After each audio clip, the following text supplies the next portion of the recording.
Buffalo police still looking for leads following 3 separate shootings this weekend on the city's east side. A total of 3 people now dead and another man fighting for his life tonight. We're continuing to follow this developing story here on 7 Eyewitness News. And community leaders are saying tonight that enough is enough when it comes to guns on the street. 7 Eyewitness News reporter Hannah Buehler live at Buffalo Police headquarters now with more. Katie, the city hasn't seen violence like it has this weekend for pretty much most of the summer. So why is it happening now? I spoke with an anti-violence leader tonight who explains some of the reasons he believes there's an uptick in crime. It's a number of things why violence happens. A violent weekend in the Queen City. 3 people are dead and 1 fighting for his life. Saturday morning, 2 men were shot while sitting in a car on Michigan Avenue just before 2 a.m. Police say the victims, 34-year-old Abdul Coleman of Buffalo and 30-year-old Eric Pabin of Cheektowaga, were killed at the scene. Then about an hour later, police say 31-year-old Corey Suttles of Buffalo was shot and killed on Kilhofer Street.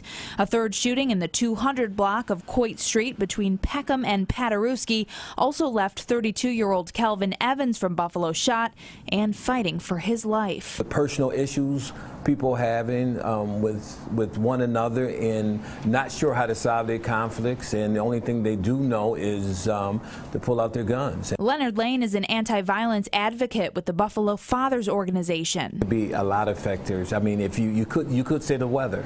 We've been having some extreme heat in the city of Buffalo. I mean, we're topping 85, close to 90 degrees. And if you fuel that with alcohol and you fuel that with drugs, I mean, there's a combination of that there in itself. It can bring on violence in people. Lane understands there may not be a way to stop the violence completely, but he says it can be greatly reduced with education and help from the community. Our organizations that on the front line, and what we're trying to do, we can't stop the violence, but we can reduce the violence.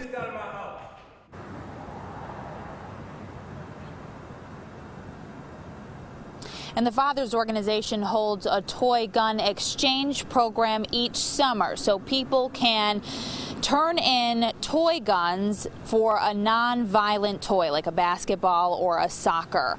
Also, Lane wanted me to point out that tomorrow there is a peace walk happening at MLK Park. This is in relation to the recent violence in the city. Everyone is invited to that walk. It's happening at noon tomorrow.